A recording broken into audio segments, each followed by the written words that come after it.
बिस्मिल्लाहिर्रहमानिर्रहीम अस्सलाम वालेकुम।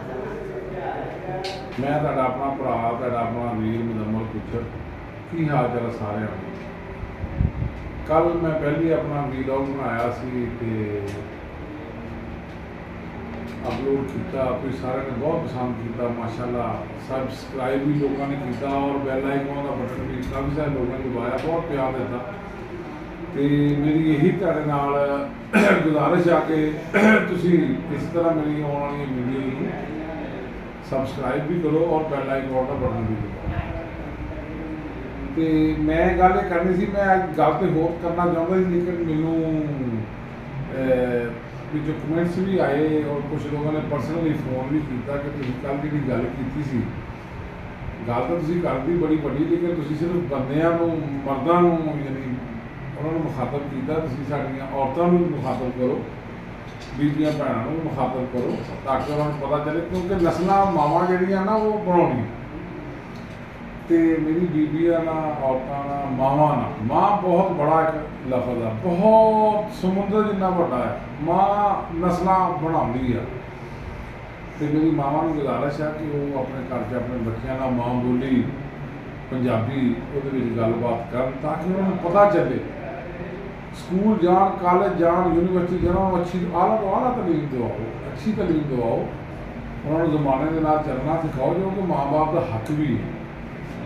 लेकिन अगर तुसीं उन्होंने घर दे विच पंजाबी जुबान की गलबात करोगे ना, साडी अपनी जुबान है पंजाबी, साडी सकाफत है पंजाब, पंजाब साडी जिल जान है।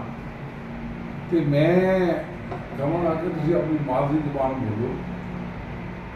चलो असीं पंजाबी हैं तो पंजाबी गल कर रहे हैं, लेकिन गल हैगी है जिहड़ा भी है, चाहे कोई सिंधी है, बलोची है या पश्तो पठान भाई है ना, वो अपने अपने अपनी मादरी जुबान बोल भी रहे हैं। और असीं इसे गल तो पिछे चल गए, अंग्रेज़ ने साडे नाल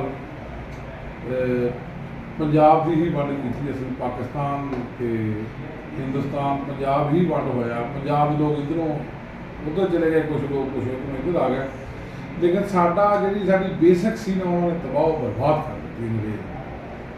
साडा उन्होंने जिहड़े असल बुनियाद सी ना ग्रैमर सी पंजाबी की, वो खत्म कर दी उदों। ये हुण मैं सुनिया भी आ, पढ़िया भी आ कि 1800 किन्ने दे विच कि अंग्रेज़ ने 6 आने दे नाल 6 आने दे कहदे ले लोगों को लैके उन्हें ज़ाया कर दित्ता। तो मेरी गुजारिश आ कि तुसीं लोग घर च बच्चों के नाल पंजाबी जुबान की गलबात करो और उन्होंने पता चले कि यार कि साडी मादरी जुबान आ, साडी माँ बोली पंजाबी। और मावां नूं मैं स्पैशल गुजारिश कर रहा हां कि मावां ने ही कौमां बनना है। तो उम्मीद है कि तुहानूं मेरी गलबात पसंद आएगी। होर रोज़ नवे तो नवे मुद्दे आउंदे जांदे रहिंदे आ, मैं भी अपने तुहाडे नाल गलबात साझी करिया करांगा। तो मेरी दुआ है कि सब लोग जिहड़े मैनूं सुन रहे हैं, जिन्होंने मैनूं कल का बहुत प्यार दिता है, तो तुसीं मैनूं अपनी दुआवां याद रखो, तो मेरे चैनल नूं सबसक्राइब जरूर करियो और बैल आइकन का बटन भी दबाना। इंशाअल्लाह अच्छे अल्फाज दे विच भरा नूं याद रखना। मेरे को दुआवां आ कि वो अगे बजुर्ग कहते होंदे सी कि कुल दा भला कुल दी खैर, तो मैं चाहुंदा कि सारिआं दा भला सारिआं दी खैर। तो इंशाअल्लाह दुआवां याद रखियो। इंशाअल्लाह नैक्सट वीलॉग मिलांगे। अल्लाह हाफिज़ जी।